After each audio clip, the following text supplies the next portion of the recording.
Welcome to the Be Bold podcast. I'm Beth Whitman.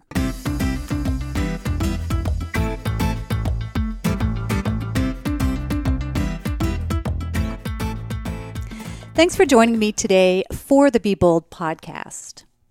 There's some people you meet for the first time, and within seconds, you know you like them.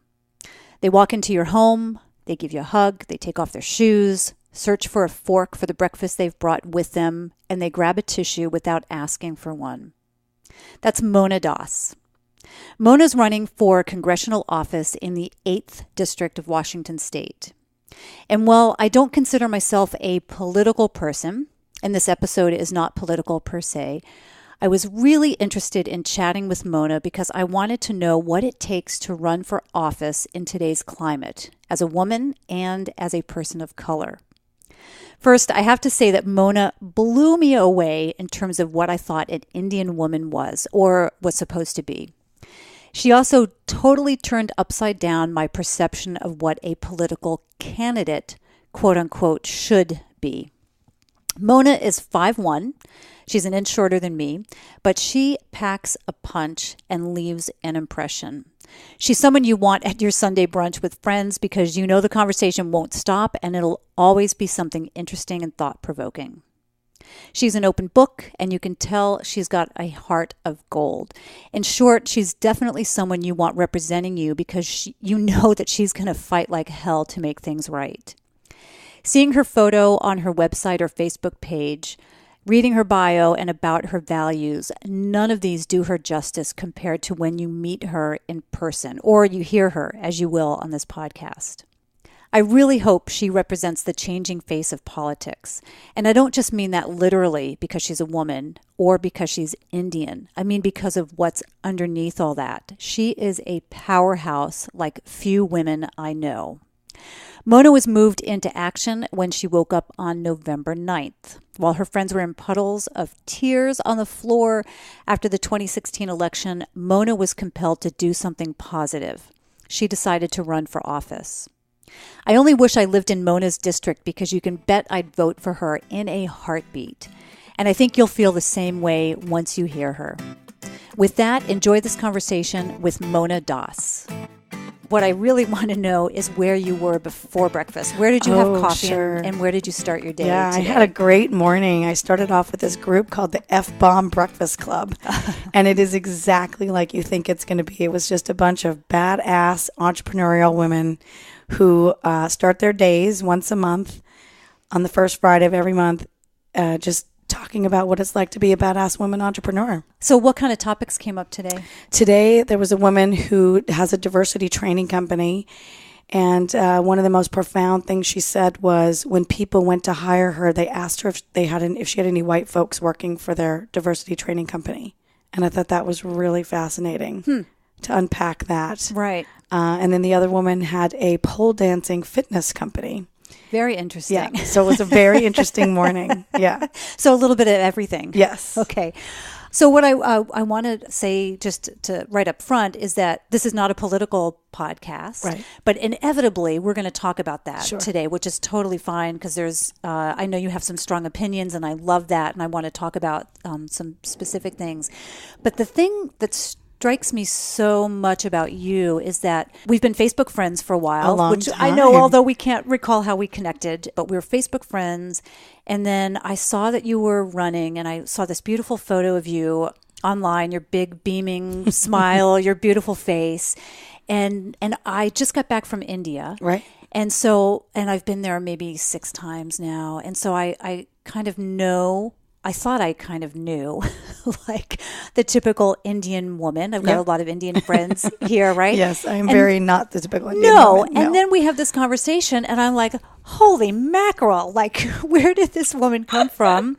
I cannot wait to talk to her for the podcast. So I'm just going to say that right up front, that for anyone who thinks they no, Indian women, hold on to your seat. But I can tell you, I can pull it out at any time. I can do.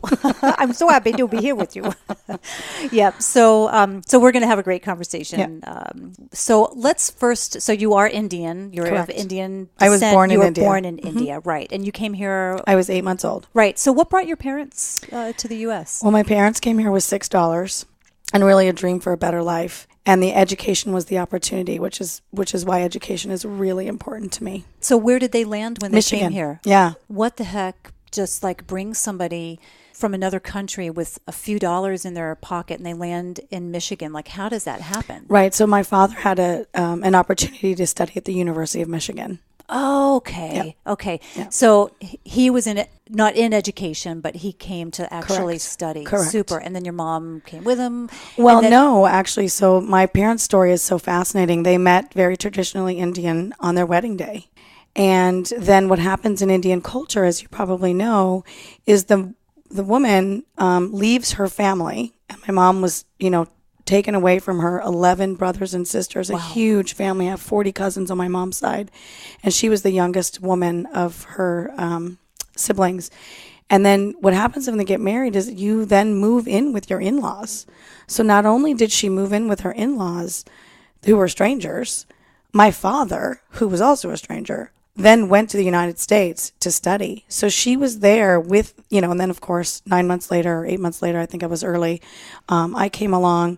And so she was living with her in-laws, with her husband, her brand new husband, living in the United States, starting his programming while she was waiting for her visa. Total culture shock. Correct.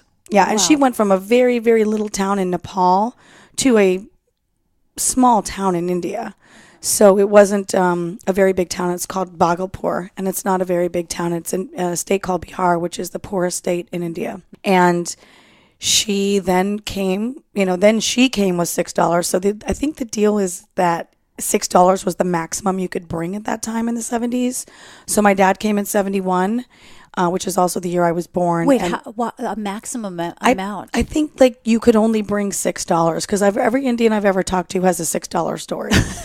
So I've never heard that. Yeah, I'll have to ask my dad. Yeah. I haven't confirmed that, but so my mom also then came with $6, and her story, this is, people ask me where the bravery and the courage comes from.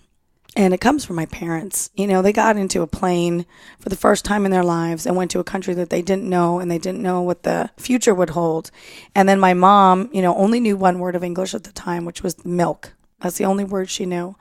And she got on a plane with a little baby to go meet a man that she barely knew. So that's the bravery. That's the courage. That's where it comes from. What is she like today? Oh my God, she's awesome. She's bold, and she's very, she taught me to stand up for myself. She taught me to be welcoming. So she was the welcoming spirit behind my dad's family. My dad's two younger brothers then came to the United States. She taught them English. She taught them how to drive.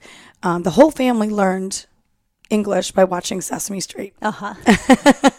And so she was the welcoming spirit. And that's where if you meet me, I give you a hug. That's the first thing I do, which is unusual for a budding politician to give people hugs. But everyone really...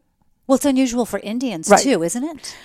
Probably. Yeah. Yeah. I mean, I always have to, less so with women, but I always have to hold myself back. Definitely with Indian men, I have to remember, they are so stiff, and and this is in Seattle, if I meet a young Indian person and I go, oh, welcome to the house, and, they'll just stand there. Yeah. Yeah. And I don't like to shake hands. It's so impersonal for me. And I just go in there and I just got to give everyone a hug. So you think that came from your mom, or that it came from your mom? Oh, definitely. Yeah, definitely. My dad's he's different, he's 70, so he's definitely, assimilated to American culture. But, he's definitely, the provider. I didn't grow up with my dad. My dad has 5 college degrees. So my father was always out being the provider, and my mom was the one welcoming everyone. And then once she started assimilating into American culture, she then started welcoming all the other immigrants. And that's exactly what I do. And now that I'm talking about it out loud, it's like, I want to usher in the next generation of women, badass brown women that have just found their voice and help them find their voice. It took me a long time to find my authentic voice. I'm 46 now. When did you find it? In grad school. I was 38 when I went to grad school. So yeah, shout out to Pinchot University and Presidio Graduate School, which is a school that I'm still on the board for. I'm the school's evangelista. I help recruit for them and fundraise for them. It's an MBA in sustainable business, but really it's an MBA in transformation. And the founder, Gifford and Libba Pinchot, their core tenet when they founded this school was, in order to be a true and effective leader, you have to know yourself. And that's what I learned. I learned to strip away all the layers of assimilation. I've learned to strip away all the layers of hiding behind who I was, being a, bold brown woman, a loud, brown, and proud, I like to say. And I really learned to just speak my voice and stand in my truth. And that's when the transformation came. And so for me, running for office is, I'm doing everyone ask why. They're doing it for 1,000 reasons, but 1,001.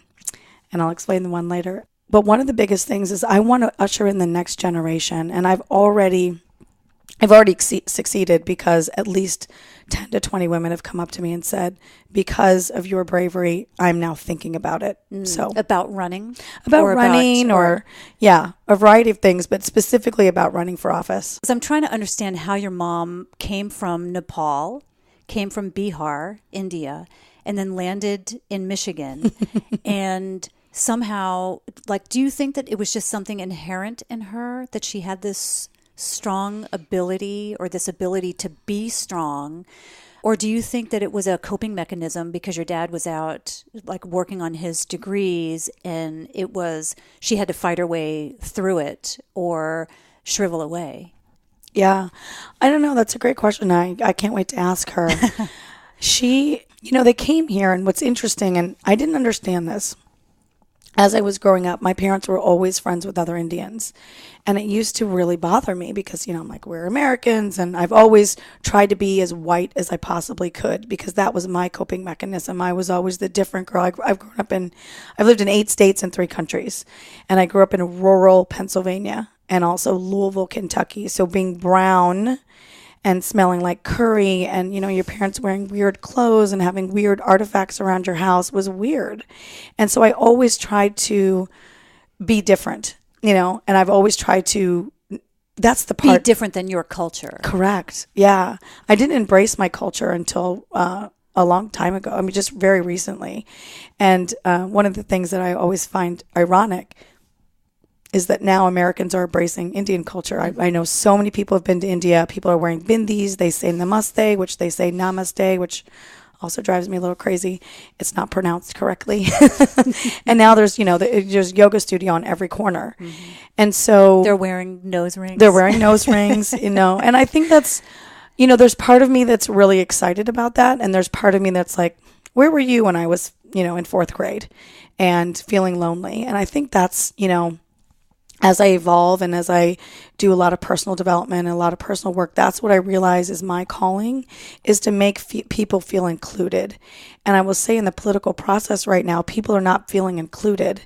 And so that's one thing that I'm really trying to do different in our campaign, is just make sure people feel included in the process and in a community that they live in, because that's what divides us.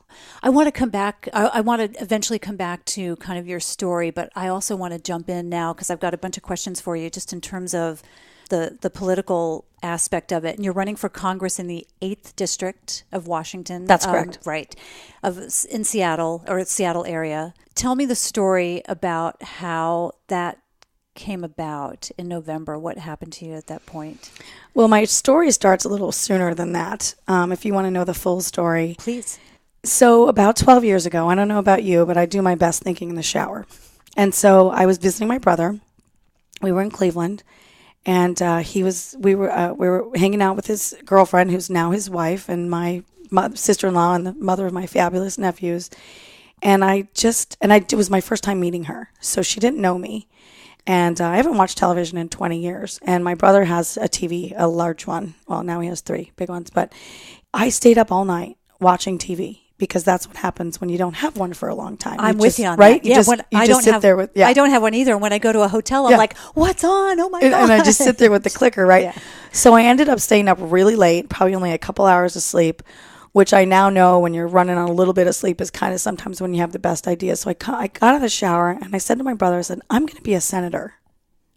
And we both looked at each other and kind of laughed because, that was 12 years ago. And I never really had a political thought about running for office before then. And so, one of the things that's important to me is representation.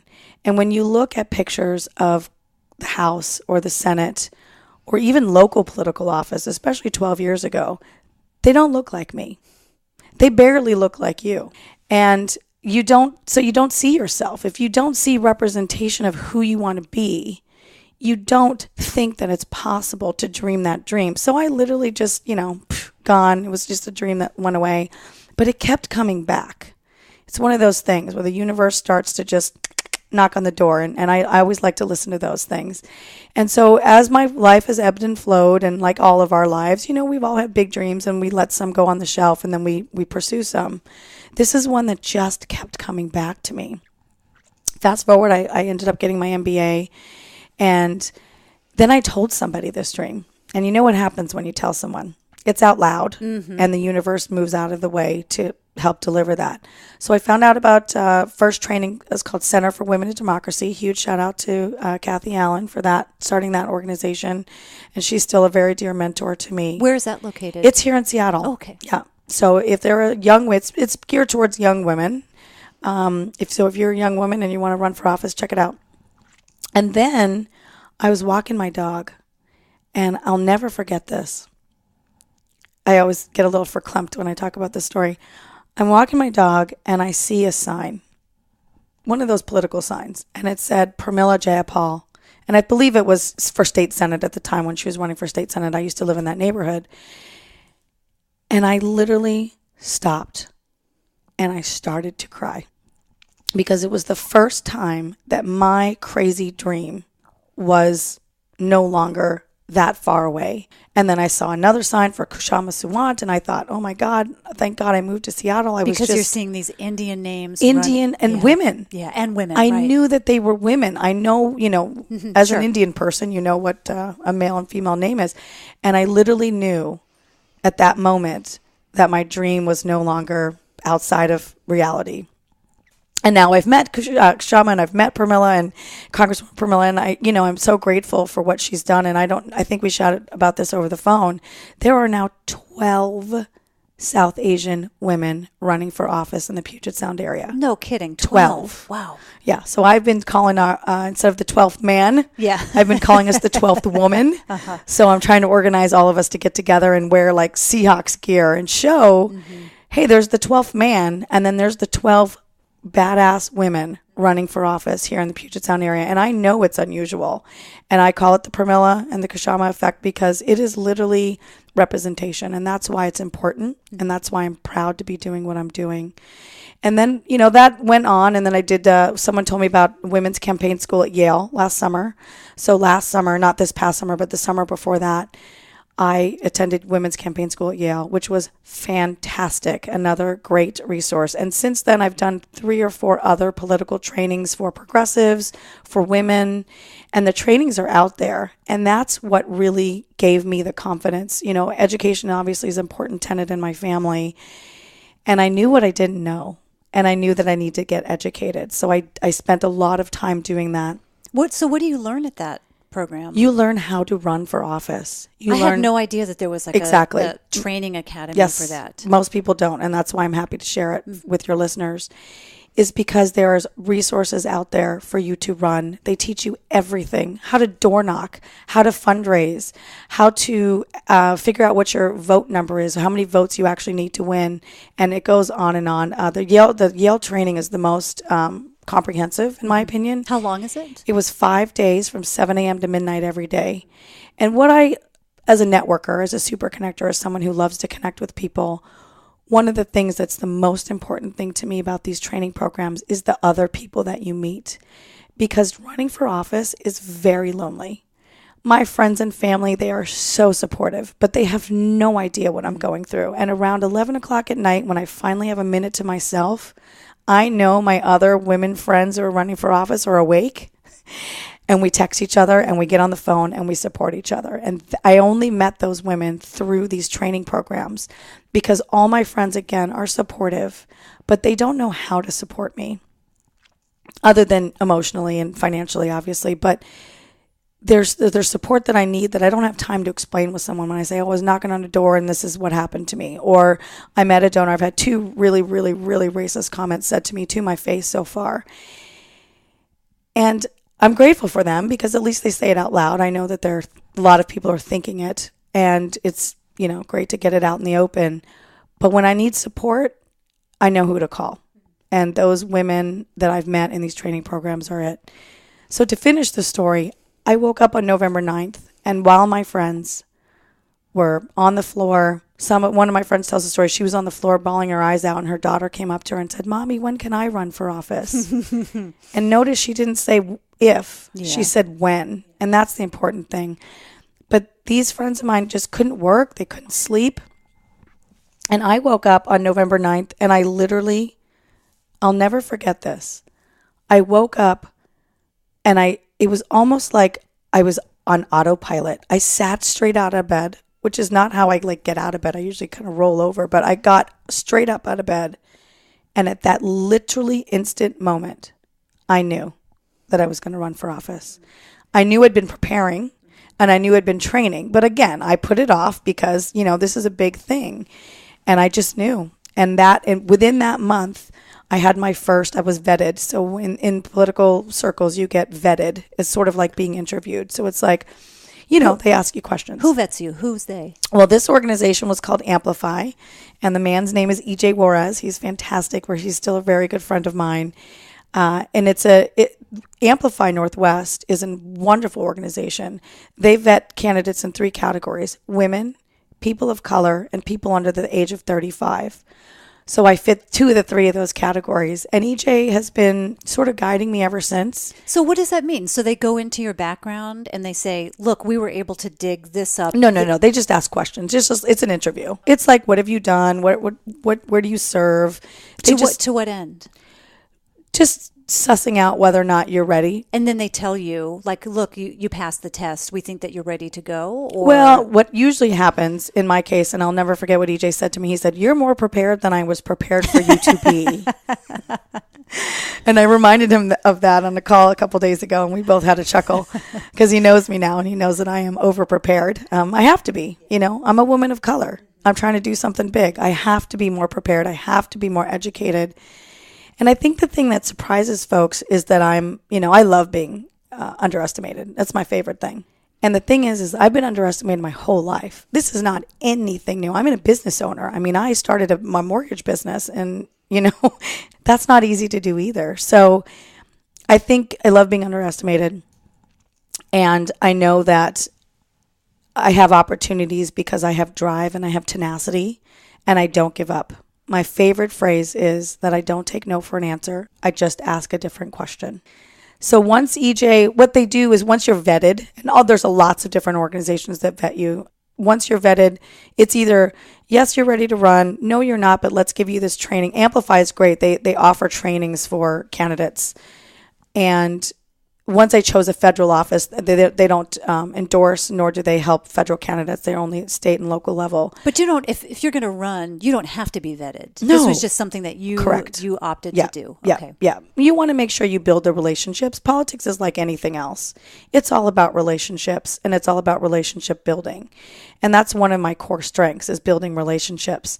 And so that's why politics has been a natural fit for me, and why I'm thriving. I said to a friend the other day, he's like, how you doing? And I said, you know what? This is the happiest I've ever been in my life.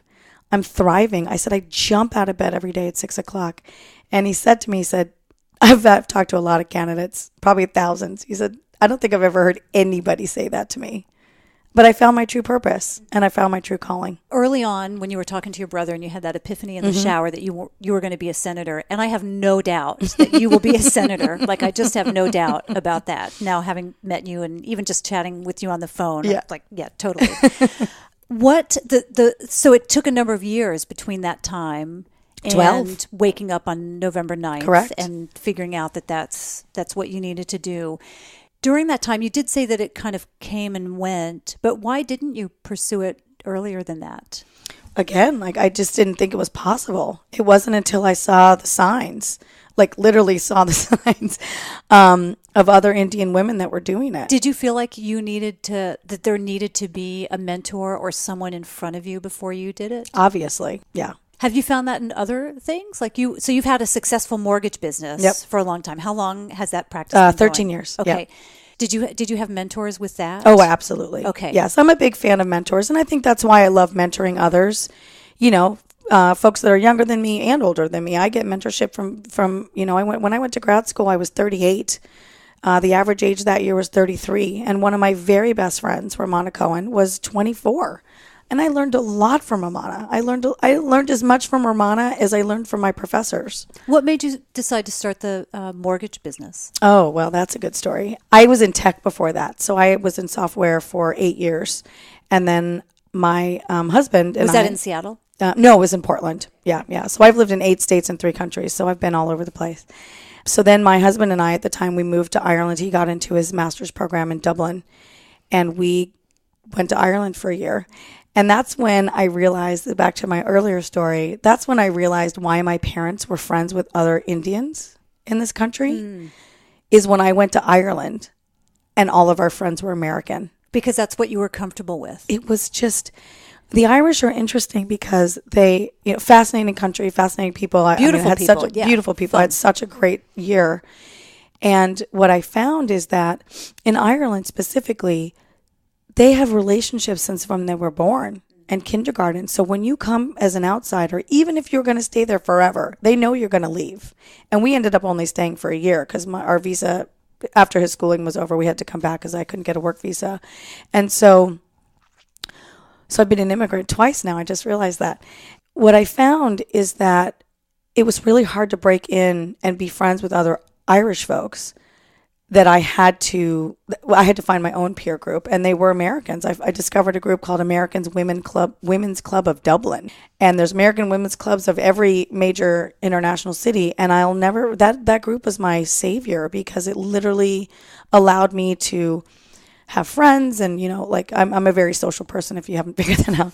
And so I didn't want to bring up how shy you are. Yeah, I'm real shy. And so I really needed to connect with folks very quickly. And because my husband at the time was in grad school, and the master's programs there are 3 years condensed down into 1 year. There's a 1-year master's program, so he was very busy. And so I just made friends very quickly, and it was fabulous. You mentioned earlier, and maybe this kind of ties in with maybe your connection and wanting to connect with women, American women in Dublin. Mm-hmm. You said that it's very important that you connect with other candidates here because they know what you're going through. Correct. What are you going through? Oh, that's a great question. And we are all going through it together. That's the thing. I mean, people, when you put yourself out there in the public eye, people say things to you. Like I said, I've had a couple really racist comments said to my face. I've had people don't think you're ready. People don't think you're good enough. People talk to you about the other candidates that are running. You're always being compared. You brought in too much money. You didn't bring enough money. I mean, there's 1,000 things. Does that all come up through the news, or does that come up that like you're reading news articles, or? No, the news articles so far, knock on wood, have all been extremely positive. And it's, it's always interesting to see yourself in the paper and, someone tags you on Facebook like, oh, I didn't even know, that they were writing that article. Great. It's people that I've met. The political circle here is very small. And so there's a lot of folks that are really politically engaged. And, I've made friends with as many of them as I possibly can. I'm at, 5 or 6 events a day sometimes, which is the part of the job I absolutely love. And just people that say things to you. So things come out of their mouths that they don't even realize that it might stick with you.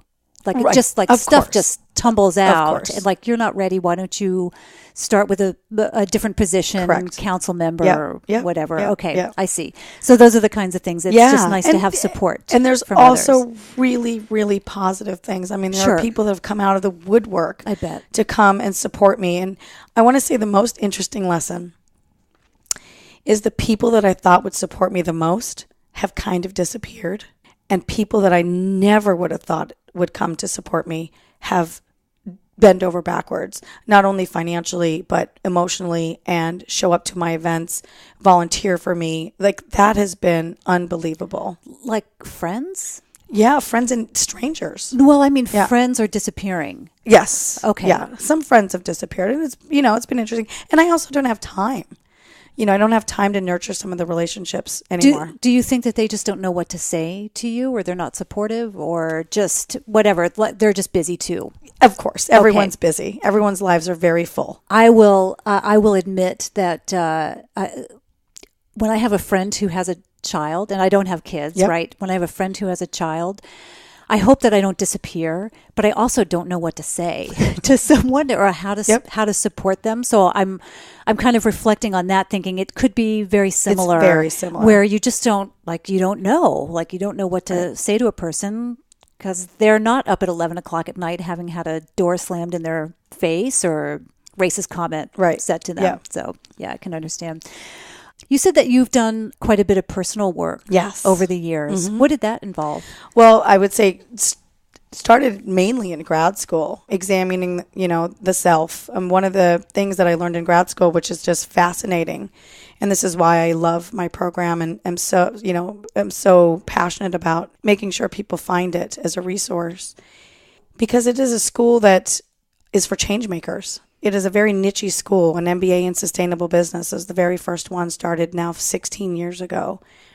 Where is that located? It's here in Seattle. Oh, okay. So it's Bainbridge Island.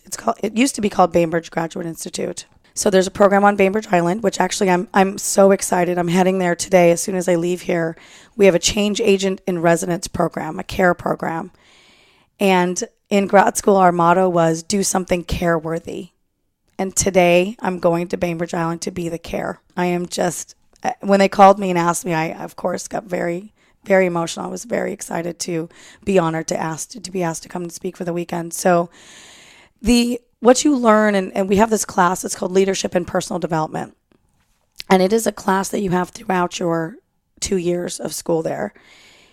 And the idea of it is this: we have been taught since a long time ago, if you have baggage or anything's wrong or anything's different, or, this whole Me Too meme that's been going around has been so powerful for many, including myself, is that you open up the rug and you sweep everything underneath the rug.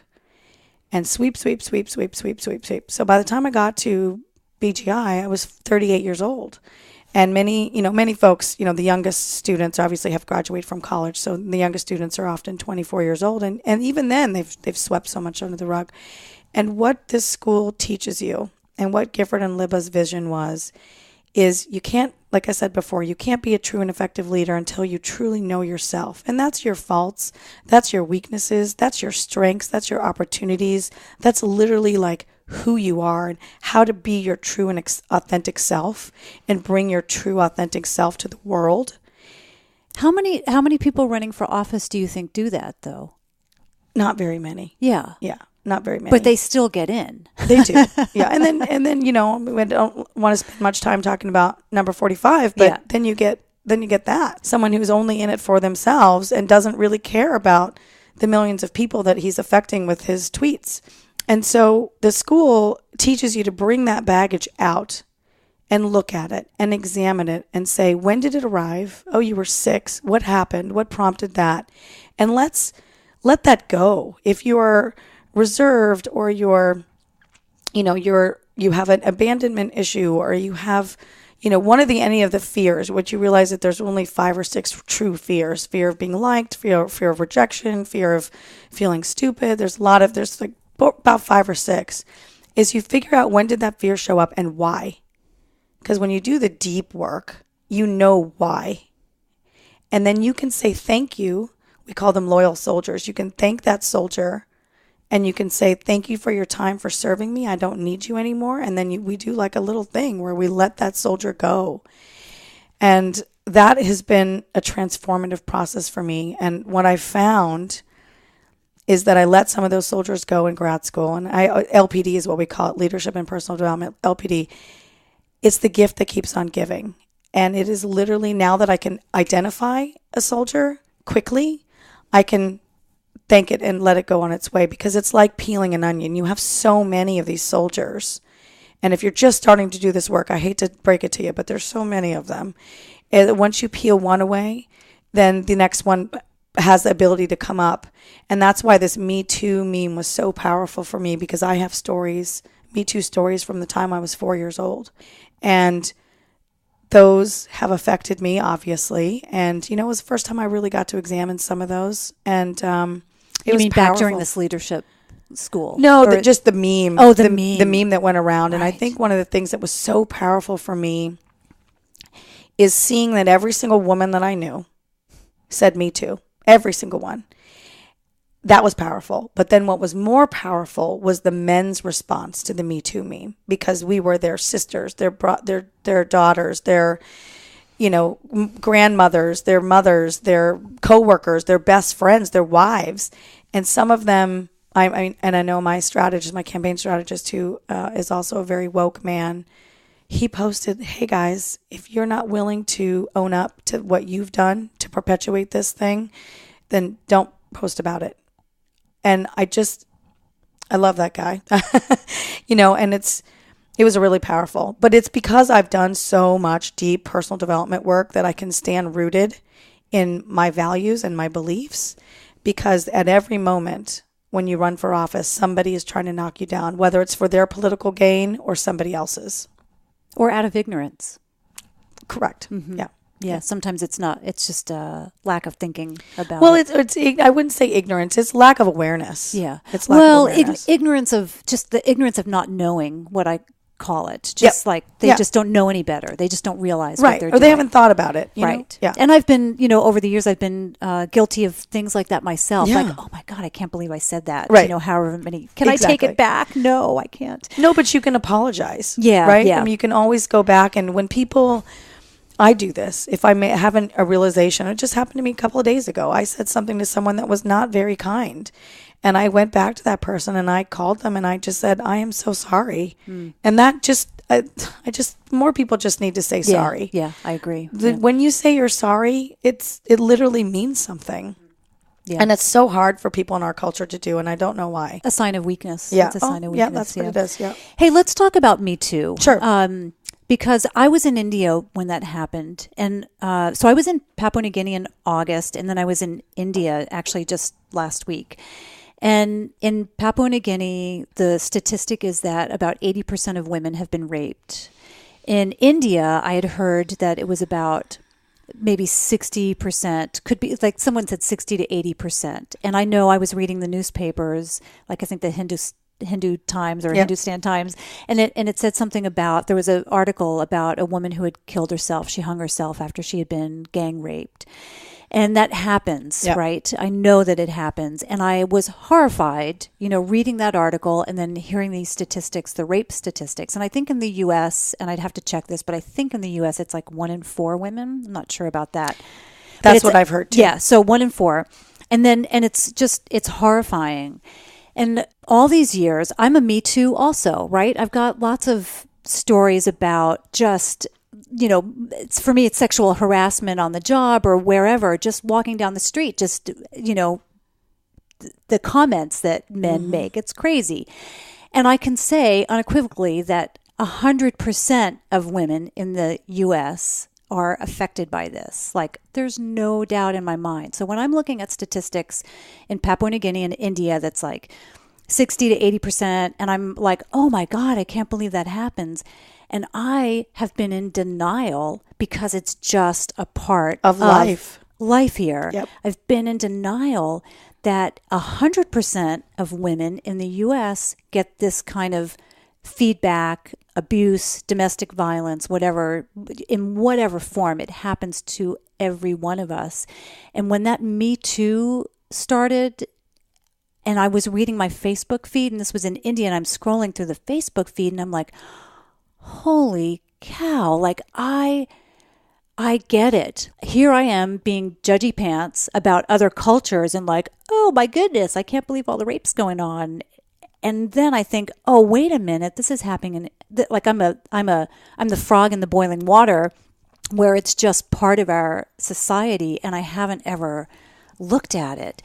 And it's one thing that I will say, like, this has come out of 45, right? Yep. This has come Yep. out of the administration, because I was just talking to my husband about this last night, that this backlash didn't happen when Bill Cosby, when everything happened with Bill Cosby, right? It was one incident, and oh my goodness, can't believe that.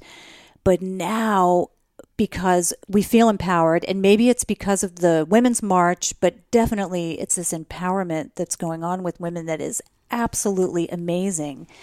And so I am as sick to my stomach that I am about the administration, and then about the fact that we're all so affected by this, and that this isn't okay. Like, it's horrifying what we put up with. I am like giddy. Like, this is a change. Hopefully, like, this is just, this is going to change, a game changer, going forward. I don't know. There's no question there. It's a dialogue, because I just have to express it, that you brought up the Me Too, and I wanted to talk about that with you. It's a great time for us. And and as I went through my voter pamphlet, I couldn't believe how many women and how many people of color, women and men, were in that voter pamphlet. And I was like, this is huge, really huge. So I have 1,000 things to say. So I'll try to make it brief. I don't know how long your podcast is. I think we have 4 hours, don't we? Great. Yeah. So it's a very funny thing to say, but I practice daily gratitude. I practice gratitude a lot, and I'm actually grateful. There's part of me that's very grateful for number 45, because he's brought to the surface so many things that we refuse to look at as a society. Mm-hmm. Misogyny, racism, overt, complete sexism, and now all of this shame that we're all experiencing. And, the Me Too meme, I think one of the most profound ones that I saw was a friend who said, I've been looking at these Me Too memes, and she posted this on her Facebook, and she said, I just didn't think I had a Me Too story until I started reading everyone else's Me Too stories, and I remembered that, oh yeah, that happened to me. Oh yeah, that happened to me. Oh yeah, that happened to me. And I'm going to tell you, I got rocked to my core about 2 or 3 days ago. So part of being a candidate is that you call every single person that you've ever known in your entire life and ask them to support you financially and, other ways. But so I called this guy that I didn't really date back, maybe 5 or 10 years ago.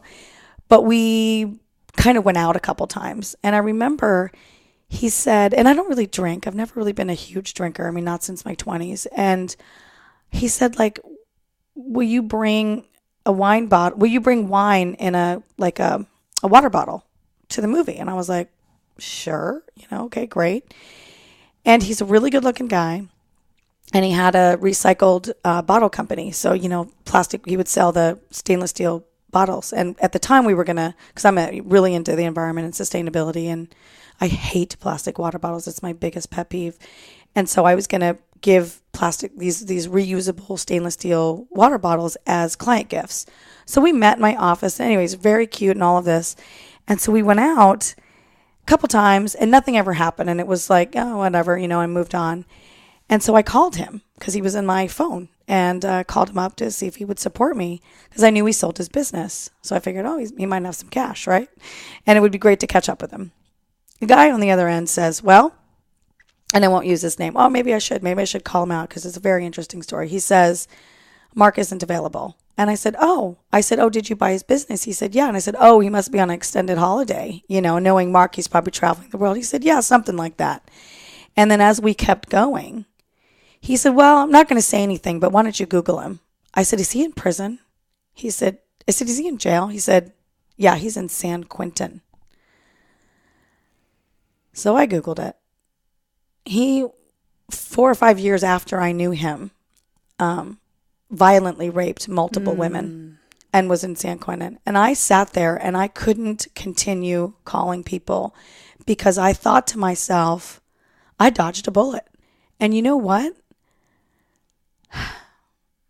I just, you just never know.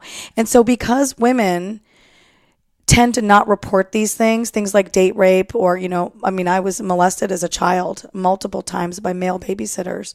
And my family didn't report it. In fact, my dad didn't even know. I told him a few years ago, he had no idea. My mom didn't say anything because we were immigrants. And, these were white kids. And, it gets perpetuated. And so the longer we don't talk about it, the more it happens. And then this guy who took me out and asked me to bring wine, and he said that he started drugging women's drinks. Sound familiar? And I remember him asking me, and then I was so grateful that I brought the wine, that I actually put the wine in the wine bottle, and I don't even think I drank any. He drank the whole thing. And so it's because we don't stand up and speak out loud what's happening, and we carry the shame. That's what's going on. And so the more we can stand up and talk about it, and I'm starting to publicly talk about what's happened to me. And I'm going to credit a woman. Her name's Susan Hyatt. If you're not following Susan Hyatt, follow her. I remember I met her, and she's been a mentor to me and a coach now. She got on stage at a Crave event. It's a women's sort of empowerment event run by a woman named Melody. And she got up on stage and she told 300 women about her rape when she was in her late teens. And I remember thinking to myself, I would never do that. There's no way I would ever talk about it. And here I am just a few years later talking about it because it has to stop. And if it doesn't end with us, who's it going to end with? I don't want another little girl to type "Me Too" in whatever we're using in 20 years. It won't be Facebook. I'm sure of that. Mind reading maybe, but I don't want that. It has to stop with us. And then there's the microaggressions. There's the ones you don't even think are. I'm a runner. I have to be really careful about when I run. Yep. And this time of year I hate because I'm up at 5:00 in the morning, and in the summertime it's light at 4:30 in the morning. I can get up, I can go run, and I can feel great about it. Feel very safe. And now I have to wait. This weekend we have a time change. I'm going to have to start waiting until like 8:30, 9:00 before I can go out in the morning and go for my run. But I go out and I am very aware of, are there bushes? If there's bushes, I'm going to run in the middle of the street.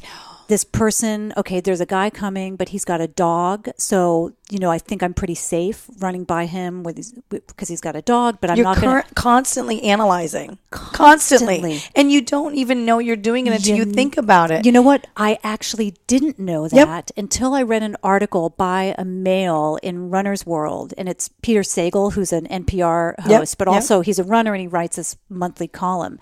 And he wrote this article and said, I was talking to a female friend of mine who's a runner, and she was telling me like how fearful she is going out running. And I was like, duh, that was an epiphany for him. He had never known that. And then I was like, oh, I do this all the time and I didn't even know it. And I think when I read that article, and it's probably been a year and a half now, and I actually gave it to John, my husband. I was like, you know what? I think you should read this just so you understand me a little bit better. But reading that, I was like, oh, this is a constant thing for me. And it's probably why we have our sixth sense, our gut. Because John's always saying, like, when we go travel, he's like, how do you know that we can go down that alley and there's going to be something really cool? Or, we should avoid that person that's across the street. And I'm like, I don't know. It's just my gut instinct. And now, that's why we have to develop it, right? Because we're constantly having to filter, just constantly. And I'm sure it's just something that we develop. Absolutely. Well, and I said this, I had a conversation with a friend the other day where, as a woman, and every woman that's listening to your podcast will know this scenario. When you walk into a parking garage at night, you're on your toes, you walk very fast, or you stick your keys in your, between your fingers. In your fist so that you can hurt someone. Or what I do sometimes, and I do this sometimes when I'm walking on the street, I pretend like I'm on the phone. I will put the phone up to my ear and start saying, oh yeah, that's great. I'm so excited to see you. And it's a fake phone call because I know that, that keeps me safe. And I want to tell you that being a woman of color, walking this world as a woman of color, feels like going into a parking garage. Constantly. especially because the district that I'm running in is so diverse and it's so big. It goes to Wenatchee and up to Lake Chelan, and it goes down to Ording, and there's a lot of Ellensburg and Leavenworth. So there's a lot of areas that aren't necessarily filled with diverse. Right, Thank you. Right. Thank you. They don't have that exposure. Right. And so I feel very confident. I mean, I'm well traveled, and I've, lived in a lot of places and grew up in rural America. So I feel comfortable, but there is an element of just being a little bit more on guard. And I always want to make sure, and this is true in any of the events that I go to now, is I want to make sure there's a guy with me, because you just never know. And that's walking in the world as a woman, and it's specifically walking in the world as a woman of color. I heard this podcast, and I just relayed this thought to a friend of mine, and she has a disability. She's in a wheelchair most of the time. She's white. Her husband's African American, and they have a child together.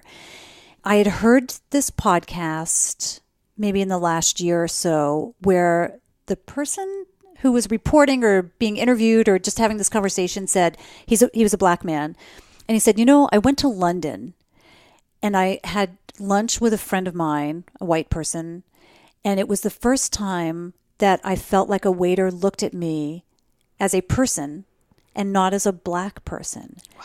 And I thought, that sounds really weird to me, because what is that subtle difference?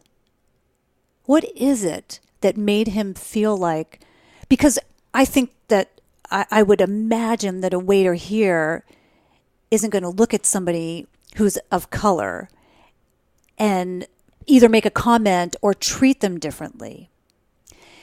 And so I couldn't understand what he was talking about. I didn't quite get it, but it stuck with me.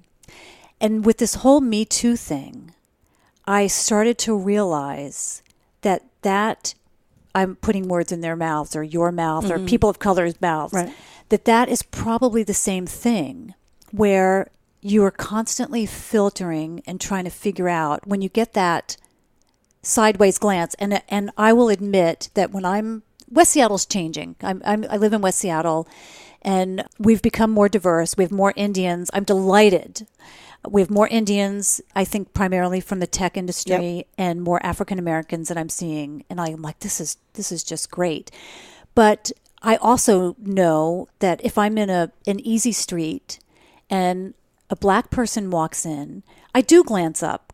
And especially a year or two ago when it was unusual. And it's only because it's unusual. It's not because I have any other thought about it or any prejudice about it. And I thought, you know what? That person feels that glance just like I do when I'm running down the street. Yep. Or I'm wearing maybe a revealing top or whatever it is. I get that extra glance and I'm like, oh, that's what that is all about. And it's not necessarily an opinion or a prejudice. It's a recognition. And it's like, don't look at me. Like, that's not, I mean, maybe like you said, you've got that as a person of color, you've got that feeling kind of constantly. And there's not a judgment, but there's just a glance. There's just an acknowledgement. There's an acknowledgement. An acknowledgement. I have a friend who was educated his master's at Yale in forestry. And so he's a ranger, and he's this badass black dude. I mean, he's awesome. And he and I did a very, very intense diversity training a few years ago together. And he said that when he walks down the street, he lives in Eugene, Oregon. Well, now he's moved to Colorado. But when he walked down the street in a suit, he would be treated one way. And if he walks down the street in jeans and hoodies, he said he either sees women clutch their purse closer to their side, or they actually cross the street and go around him. That affects a person for a long time, and it doesn't go away. And like this man in London, and that's what I felt when I would travel to London or even in Ireland.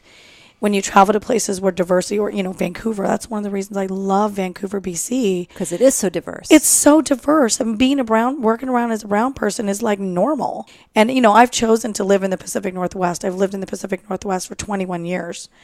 So I've spent, 17 years in Portland and 4 years in the past in the Puget Sound area. And I've chosen to live in a place where the diversity is unusual. And it is becoming more diverse every day, of course. But I walk differently. But I'm used to that. So that's the thing for me, is that I've assimilated, and so much so that I'm used to being the only brown person in a room. And I'll tell you, there's a lot of events that I've been going to. I went to a Women of Color event supporting other Women of Color candidates the other night.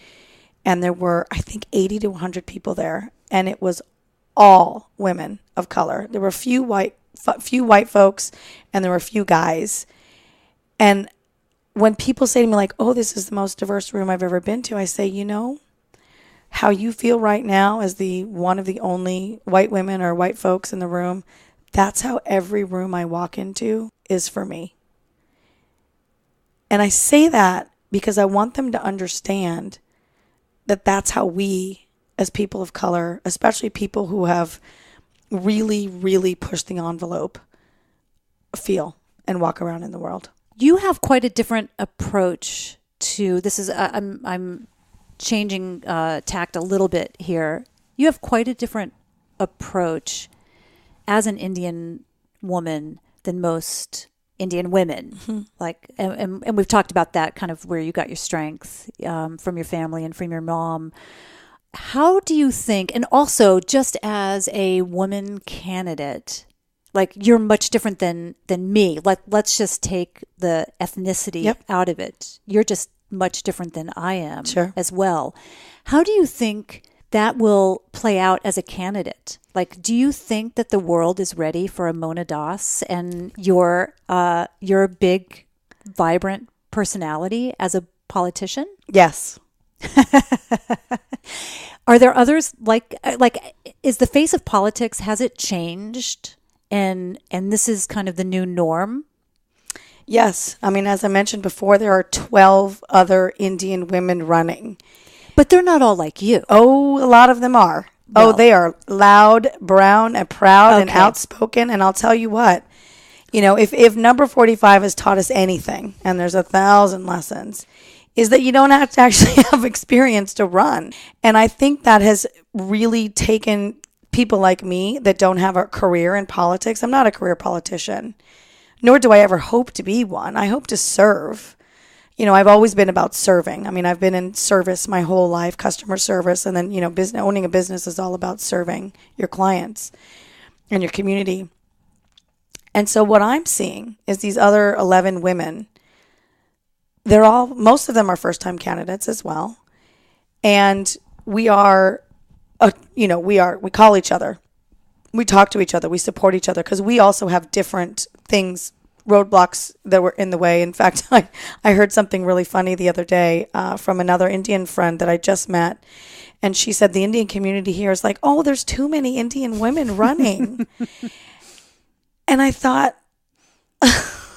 I wanted to just hit my head against a wall because...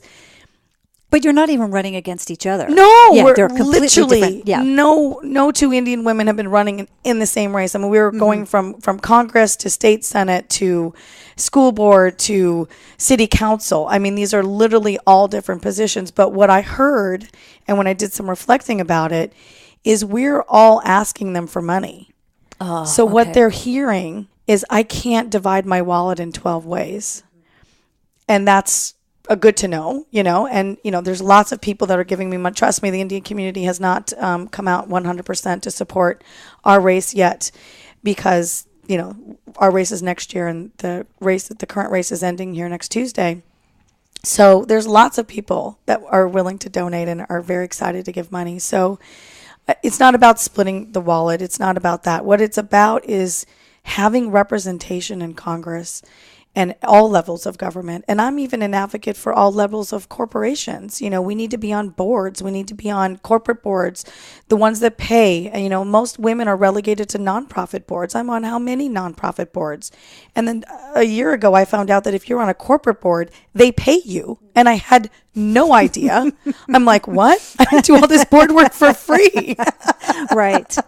And so I spoke to a mentor of mine a couple of days ago. Like I said, I'm calling every single person I've ever known. It was one of my first bosses in software that promoted me from customer service to business development. And I thanked him for seeing the potential in me when I didn't know I had it at 27. And he said, I said, what are you up to these days? He said, I'm on a corporate board. And I remember thinking, okay, that's $100,000 he's making just for showing up to 8 meetings. And great. I'm grateful. I'm glad for him. And that's fantastic. But most women I know are on nonprofit boards where we actually pay. They donate. They ask us to donate. So it's changing the balance of power. And I don't know if you've been watching the stuff that Congresswoman Pramila Jayapal is doing. I mean, it's extraordinary. She was just in a hearing. I was watching this video last night with a bunch of, older white men and her talking about abortion. And she basically stood up and said, no, not on my watch. And what if she hadn't been in the room? We saw that the health care bill was, put to the floor by 12 older white men who, P.S., probably have lots of ties to health care and lots of money coming in from health care. And I think the other thing that's really important about first-time candidates that people should know is we don't have the baggage of folks that have been giving us money for years that we have to be beholden to. And I'm very proud of the fact that my average donation is $87. So I don't even have people that are giving me $5,400 a pop like some of my other colleagues in this race. So for me, it truly is a grassroots. Speaking of finances and fundraising, how do you do it? I have a couple of friends who came to me probably December, January, and they each said one was in Denver and one now lives in Bend, Oregon, and they both said, I'm planning to run. I don't know what for, but I want to run for a position. And they're both not running. And I know one of them told me, kind of explained why, and she said, it costs too much, the pay is too low, and it would require me to move to Salem, 3 or 4 months out of the year, be away from my husband, and, kind of give up my work and then go do this job for not a lot of money. It's just not something that I can afford to do. Plus all the fundraising and everything just to get elected. What does that look like for you? Like I can't even imagine. Like I didn't even know that there was a school to go, to learn how to run as a politician. What does it look like to figure out the finances and to not be a career politician and to not be a gazillionaire who's funding, their own election? Like, how does that work for you? Right. That's a great question. So as I told you, I'm not a multimillionaire. I am running against a doctor, a lawyer, and a couple multimillionaires, and I'm not that. I put $121 into my own campaign. And I'm going to tell you that I now know, I've always known that I had a bigger purpose and a true purpose, and I've always been sort of trying to find what that is. And that every life experience, the good, the bad, the ugly, has led me to this point and has prepared me for this point and for this race. I'm in business development. I mean, in order to be a successful business development person, you have to be tenacious. You have to ask for money. I mean, in my mortgage business, we ask people to part with $500,000 at a time or $250,000 at a time. We focus on first-time home buyers because for me, I see home ownership as living the American dream, and I want to run for Congress because I believe in America. And asking for money is something that I've been doing. Well, if you ask my parents, I've been asking for money since I came out of the womb. But asking for money is really hard for people. And, and I'll hats off, hat tip to my father here. My father has made me very financially savvy. My father is extremely financially savvy. And we always talked about money. He taught me how to invest at a very early age. And, I was putting 20% in my 401k when I couldn't afford to do it when I had my very first job. And thank goodness, because that little nest egg called my 401k is how I survived the recession in the mortgage industry. I mean, I went from making 6 figures to $30,000 in one day. And I was able to use that 401k. And here's the other, talk about shame. I didn't tell anybody that I was pulling from my 401k to keep my business going. For years, I especially didn't tell my father. He would have just had a conniption. And when I did tell him years later, after I'd stopped doing it, I said, if I'd have told you, wouldn't you have just gone crazy? He said, oh yeah, absolutely. So the financial acumen and being able to ask for money is literally the thing that keeps most people out of politics. Because they can't do it. They won't do it. And what I find in a lot of these other candidates, what they're doing instead of asking for money is I know someone who refinanced their home because it's easier to do that than to ask people for money. For most. For me, it's not. Because you've been working in money. Yeah. And trust me, Beth, I'm going to ask you for money before I leave here. I'm going to give you an envelope, and I'm going to ask you to co-host an event for me. And I'm going to ask you to put your values to work. And one of the things that I found about this campaign, and I love this, is, I'm a vessel. It's not about me. It's about serving a community. It's about me being the voice for people who don't have the voice, or some have the right. I've met so many immigrants, Indian immigrants, Mexican immigrants who don't have a voice, yet they're paying into the system, yet there's nobody out there advocating for them. And so I want to be sure to be that voice for those folks. Again, it's not about me. It's about me being the vessel for those types of situations. And, people will talk to people who look like them because they will trust me. I've already been, I was in an event recently where, these folks pulled me aside and told me their story, their immigrant story, their Indian immigrants, and their daughter, who came here at 1.5 years old. So this one hits close to home, came here at 1.5 years old. So she came here legally. She doesn't qualify for DACA. When she turns 21 and she's a year away, she's going to be sent back to India. That would be like me living in India. I've never lived there. I've visited. But I left when I was 8 months old. India is not my home. And I think you'll find a lot of immigrants are passionate about their adopted home because this is where we chose to be.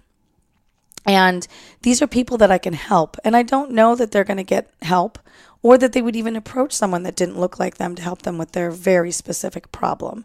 And that's the power of looking different and being different. And you asked earlier, are there a lot of other bold women out there doing this? And yes, I think we are all bold.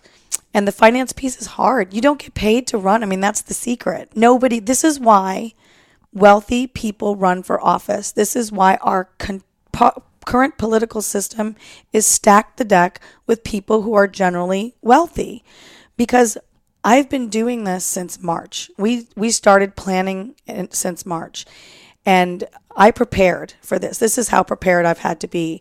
In January, I hired a woman to run my business. My mortgage business. So it's a woman that I knew really well. We've known each other for 15 years. She used to be my boss.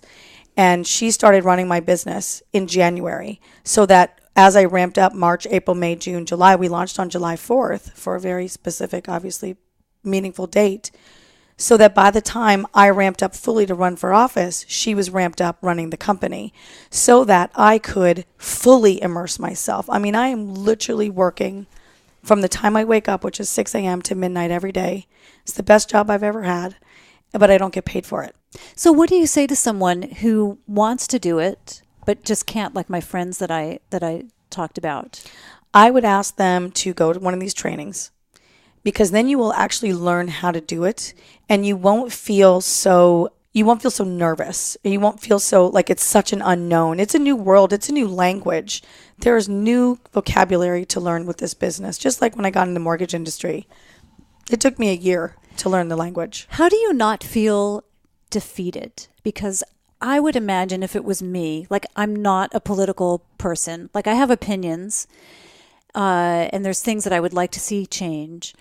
But I'm not a political person, but I think like I can imagine if I committed myself to following that path, I would feel so defeated when I look around and say I can't compete with the millionaires and these guys who are putting, in this race. I know in your race it's not all old white men, but it's a lot of white men in there.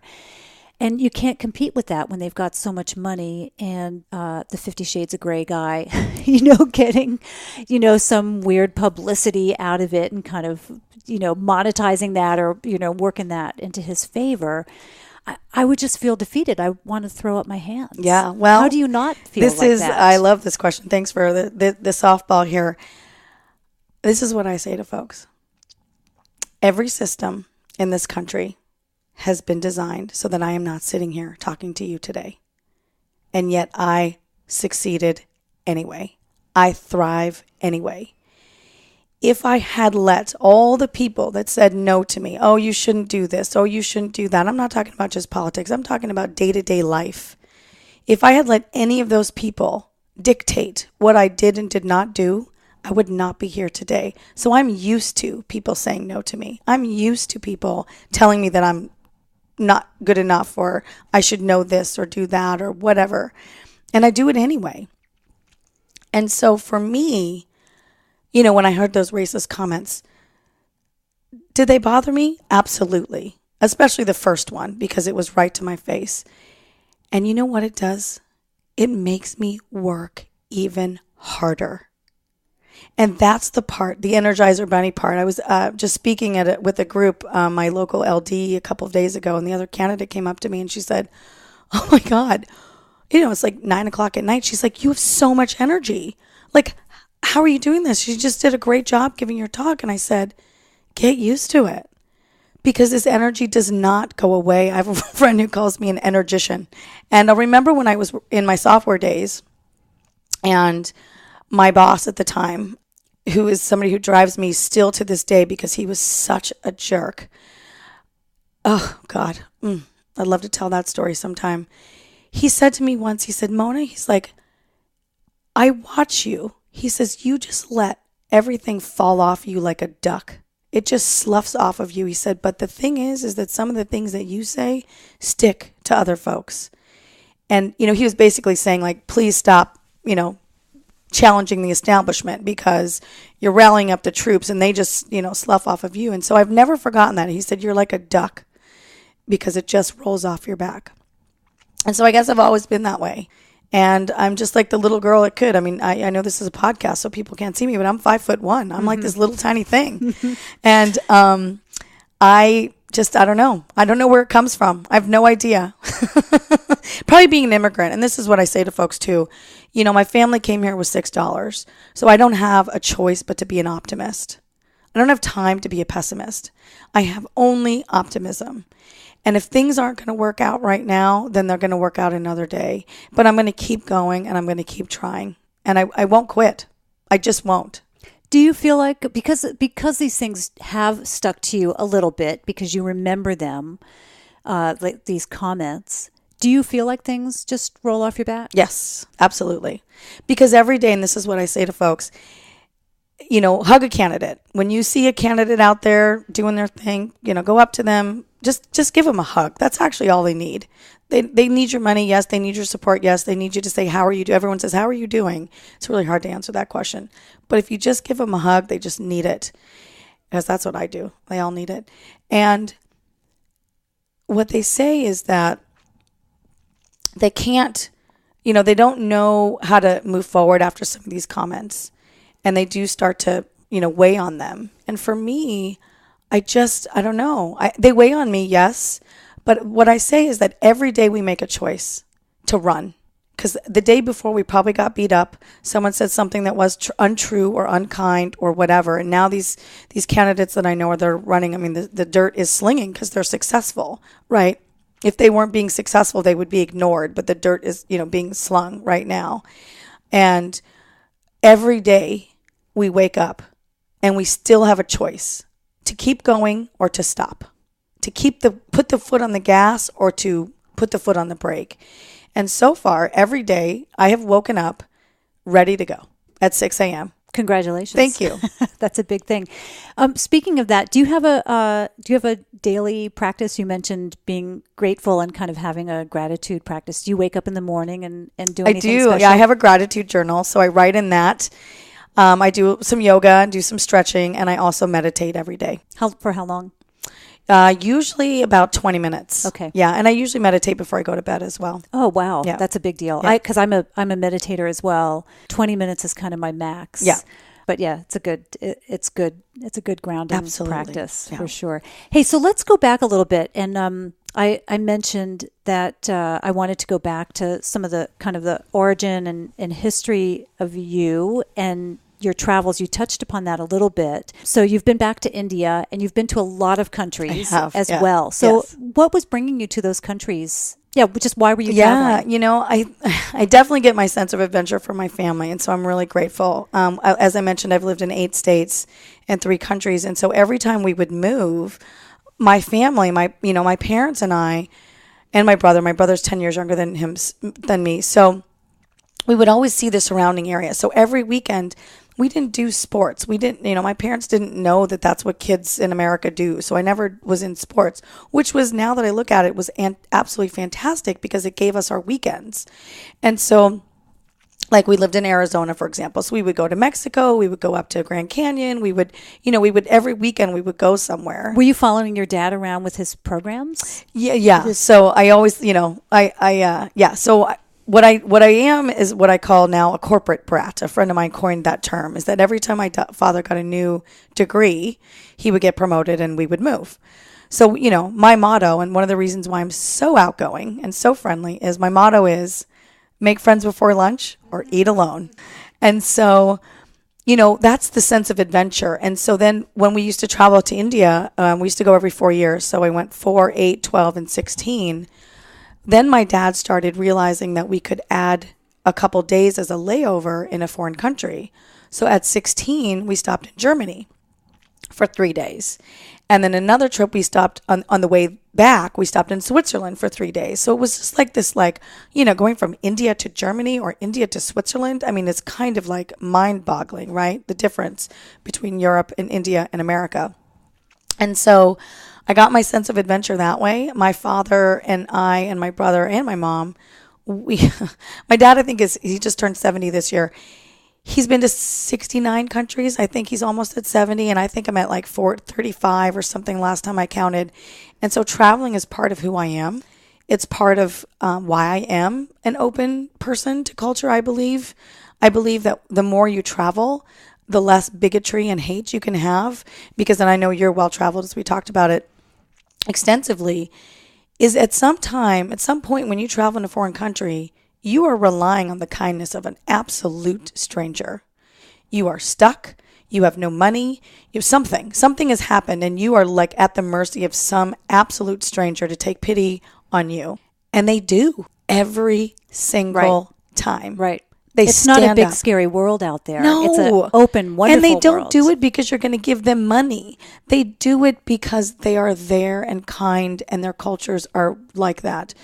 And that's what I find is when Americans have a lot of bigotry and hate, they probably haven't traveled very much. And then what I find is that then I come home and whatever I've learned from that trip, then I bring that to my neighbor, just my neighbor who might be of that ethnicity, or just the person at the grocery store, or I find new foods at the grocery store. It just opens up my world when I'm back at home, which I find so great. I do believe that travel, it was such a great quote that I saw somewhere that I wrote down. It's something about how, I think it was Mark Twain, that traveling does remove hate and bigotry. Right. Mm-hmm. Yeah, I think that is a Mark Twain quote. You mentioned that there was like a turning point when you were in grad school. Were you always at least bubbly and outgoing before that? Yes, okay. Always. But there still was this turning point. Yeah, the grad school turning point was being my true authentic self. Before authentic was a popular term. Right. And this is what I tell, all these consultants want to work with us, and, we're interviewing them as a team, and they say, oh, well, we try to bring out your true authentic self, which I know is a buzzword. And, some of them mean it and some of them don't. And this is what I say to them. I say, it's taken me 46 years to be my true authentic self. And if you ask me to stuff it back in, you're not going to work with us, period. And so people always know where they stand with me. And, I am this nice, happy-go-lucky, positive, bubbly person. But I also stand up for myself. And I'll also tell it like it is. So that tenacity piece is why I know I'll beat my opponent, who is a very formidable opponent named Dino Rossi. So a lot of people, he has a lot of name recognition as well. And, they need somebody to stand up to that guy. And, he's a climate change denier. And these are things that are fundamentally, I know, it's snowing on November in 3rd. Seattle. November 3rd. We're looking out at the snow right now. Yeah. And global weirding is a thing, and he also doesn't believe in the women's right to choose. And these are things that are tenets of core of who I am. And somebody like that cannot be the newest member of Congress from the 8th District, just cannot. I have a question from one of my Facebook friends who knew that I was going to be chatting with you. So I'm gonna read her question. This is Robin. She said, women of color and LGBTQ identifying people in Seattle are reporting increasing levels of hate speech. She wants to know what ideas you have for restoring the feeling of acceptance and safety for people of color and LGBTQ. Yeah. Thank you for the question, Robin. I am super excited about one of the town hall initiatives that we have. So one of the things in this district is that the current Congressman Reichert, did not really host town halls. And so we've come out very strong to make sure that people feel heard. And what I found is when people start yelling at you or they're, upset and they have a different opinion than you, it's okay. I welcome different opinions. People just want to be heard. And if you just hear them and listen to where it's coming from, what's stemming that, and it's fear. Right now in this country, it's being driven by fear. And that's why I want my campaign hashtag to be Lead with Love, because it's time to bring service back into politics and leadership and stop leading with fear. That's not working. And so what we're doing is called Unite the 8th District, because we're so divided. In this district specifically, it's such an interesting microcosm of the United States. It's divided east of the mountains, west of the mountains. It's divided Democrats, Republicans. It's divided Bernie versus Hillary. It's divided black versus white. It's divided brown versus white. It's divided all ethnicities versus each other.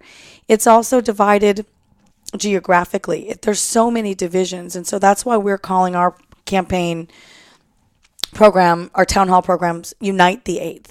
Because, and we do, like I've mentioned before, I do everything differently. So town halls are typically the candidate or the elected official standing at the top, giving their spiel, and then having questions answered. That's not how we're doing things.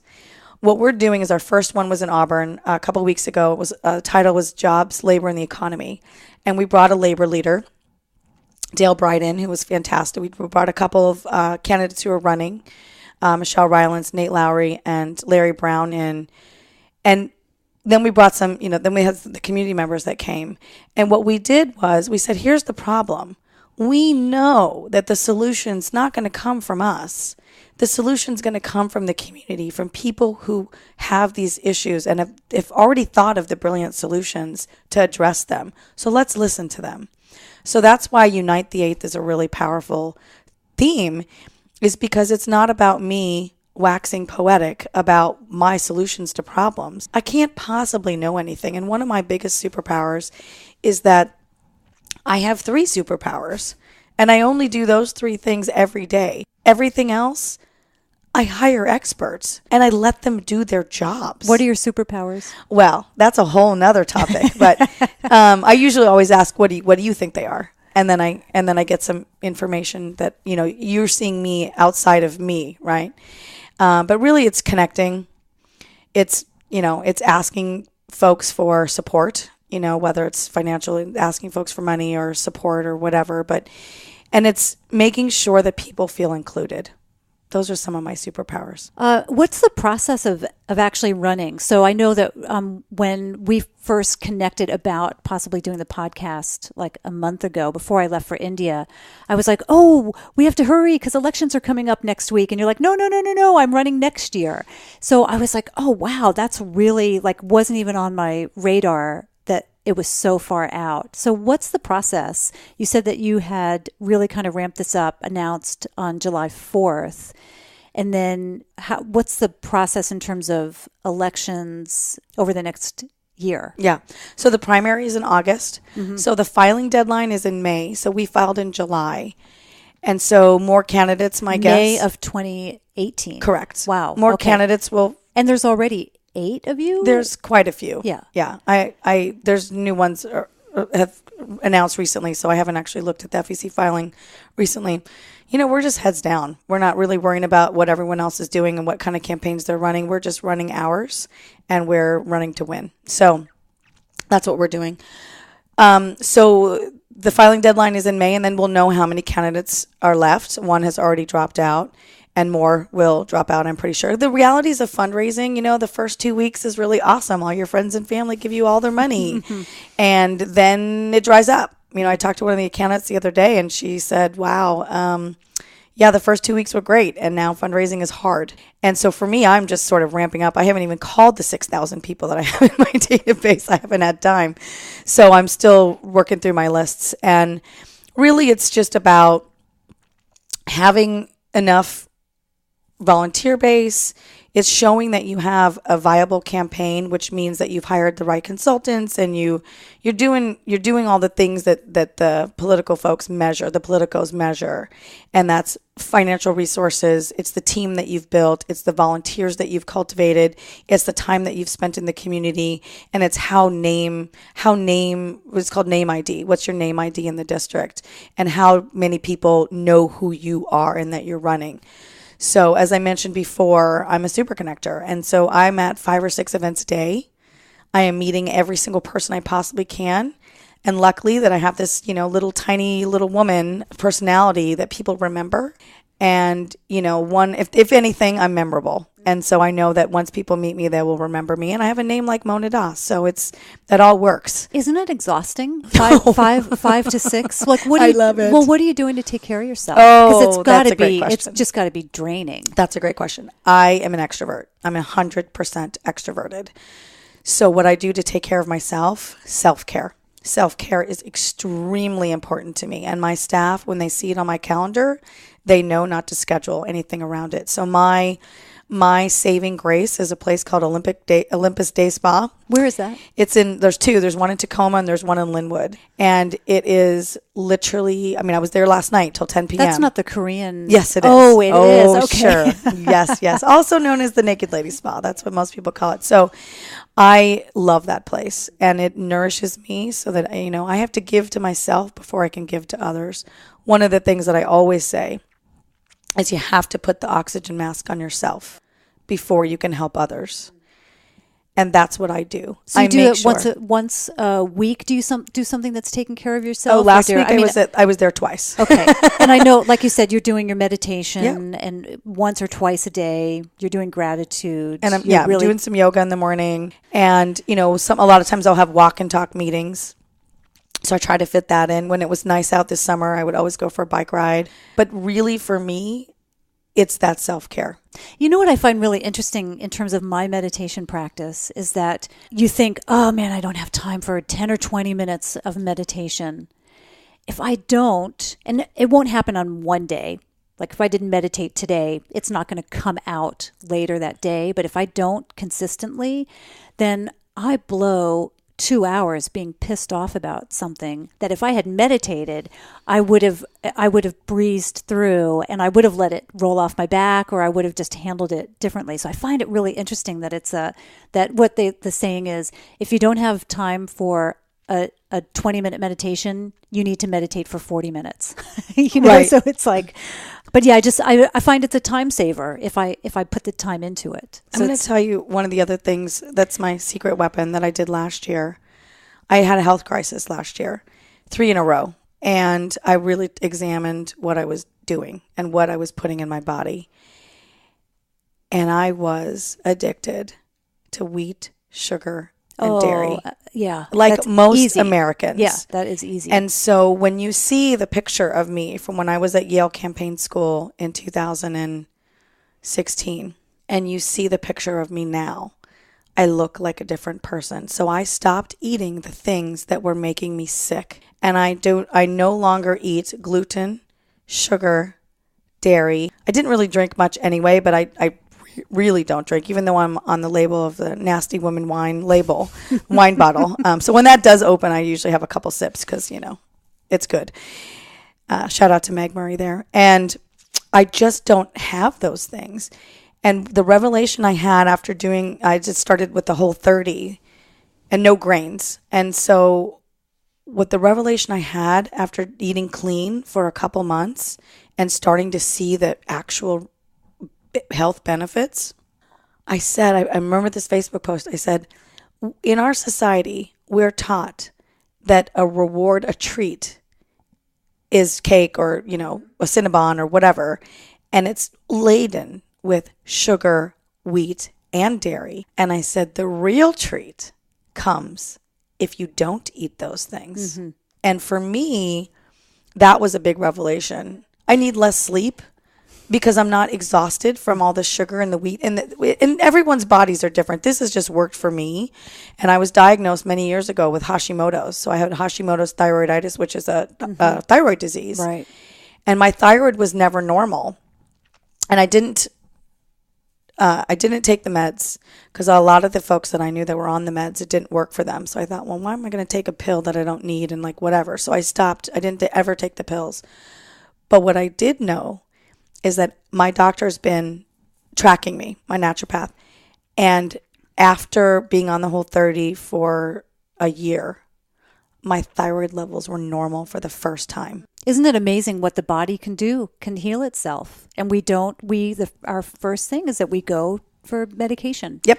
You know, when I was in India, I went to an Ayurvedic store and I bought Triphala, which, do you know Triphala? No. Okay. Triphala, it's 3 fruits. It's an Ayurvedic thing. And it's a little tincture. You put a little powder in warm water or hot water and you drink it at night and it cleans out your system. Yep. I bought ashwagandha, also very prominent in Ayurvedic circles. And I was just reading, and I've been overloaded on this, and I'm doing both of those things now anyway, kind of incorporating them into my diet. But they were talking about they're good for is it hypothyroid or hyper? I always forget. Yeah, so I think it's hyper that you're talking about, and Hashimoto's. And I was like, hey, like this is just like an all around good, you know, tincture to incorporate into my diet every day. So interesting. Well, that you said that. food can be medicine or poison. You choose. Right. You know what I do before I eat that cake or before it's placed in front of me, and I'm at a luncheon where everybody's having cake at the table and it's in front of me, I think, how am I going to feel after this? Yep. I'm going to want to go home and take a nap. Yep. I'm going to push that aside and not do it, because then it's just taking that breath and taking a moment and saying, how am I going to feel afterwards? Well, the hardest part is the social pressure you get. I'll never forget, my family was on vacation, and it was my sister-in-law and myself and my aunt's birthday. And so they got this gorgeous cake. It was a tres leches cake. We were in Mexico, and it was, you know, I love tres leches cake, used to love. And my entire family was like, oh my God, this cake is amazing. You have to eat it. You have to eat it. I swear to, I'm not kidding when I say I was probably pressured at least 15 to 20 times. Just have a bite, Mona. Yeah. And I almost caved. And finally I was just like, well, Jesus, no, I'm not going to eat this cake. And I'll never forget the respect I got from my family after that, because they realized that, like, and I said, like, please stop asking me to eat this cake. I'm glad that you're enjoying it. I'm glad that it's delicious, but it doesn't work for my body. And the final thing I want to say is that we vote in many ways. Please vote for representatives that reflect your values. Please vote with your fork, because these companies are only powerful because we keep supporting them, and vote with your dollar. So as we wrap up here, did we cover everything you want to cover? Oh, yeah. Okay. And then some. I know. We could probably continue for another hour. Yeah, I know. We'll have to do a part 2. I love that. But tell me, this is the Be Bold podcast. Yes. Tell me what it means to you to be bold. Standing in your truth, standing in your power, and being authentic. What does it mean to someone who doesn't even know where to begin to stand in their truth or their power? They're at home, they're looking out the window, they're watching the snow fall, and they're lost. They don't know what to do. Where would they even start? Being bold comes in many levels and many forms. And I'm this bold at 46. So when I was in my 20s, being bold probably was different. And it meant standing up for myself, speaking up. There's so many times that people don't speak up because they aren't given the space to do it. And that's the spaces we like to create space for people to speak up. So create the space for yourself. Know that your voice needs to be heard, especially if you're a woman. Please stand up for the woman that's going to come behind you, that you're going to then, reach and extend an arm to. Because that you're going to inspire somebody with your bold action. However big or small it seems to be, you're going to inspire somebody. I think Brene Brown has some really great ideas in her podcasts and TED Talks. And another one that I was just reminded of this morning that I love is Simon Sinek's Why. I don't know. Is that a TED Talk? It is. Okay. And it is fantastic. I'll link to it in the show notes so people can find it. For sure. I'll look it up.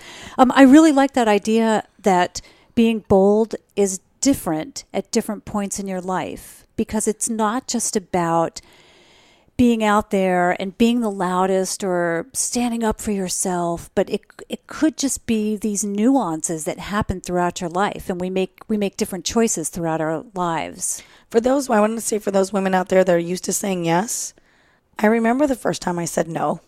I get asked to do a million things, and I'm a people pleaser, so I wanted to make sure I do them all. And when you finally just say no, it's really powerful. Thanks for saying yes today. Yeah. I feel really fortunate, to have you here. Totally. Where can people find you and support you? So social media, and we didn't get to this, is I think one of the reasons why we are seeing what we're seeing in this current climate is that women can band together, people can band together. The Women's March you mentioned is like a huge thing, and I love social media. And so we're all over. Obviously, we have an Elect Mona Facebook page. We have a Twitter and an Instagram. And a website, too. Which is electmona.com. And then finally, one of the biggest ways to support me, not only, give us your time or your time, talent, or tithe, as my friend Michelle Rylands likes to say, is another way to support me is to, if you know someone that's looking to buy or refinance, I have to keep my business going. I have to pay my employees while I do this, because nobody pays you to run. You're doing it for free. And does that have to be in a specific area? Can you handle like all of Washington State? Oh, yes. Seattle? We're licensed in Oregon, Washington, California, and Colorado. And we can do loans in most other states too. So you can find our website, which is moxymortgage.com, MOXY, moxymortgage.com. I'll get out my checkbook before you leave. Awesome. Today. Yep. And Mona, thanks so much for coming out today. It's nice to finally meet you. I think we've been Facebook friends for like a year. I know. This is great. Yeah, thanks so much. Yeah. And good luck, too. Thank you. Big luck. Thank you. See what I mean? You want to vote for Mona now, too, don't you? A reminder that if you like what you hear, please subscribe to the podcast in iTunes, Stitcher, or Google Play, and leave a review. Those reviews really do help the podcast get more exposure and will ultimately help us grow our Be Bold community. I bet you know a few people in your world who would also enjoy today's episode and this podcast in general, so please do share. Podcasts are a new thing for some people. So if you've got a friend who doesn't know how to download them, take a moment to give them a lesson. You can find out more about me by visiting wanderlustandlipstick.com, and you'll find the show notes and all of my podcast episodes on beboldpodcast.com.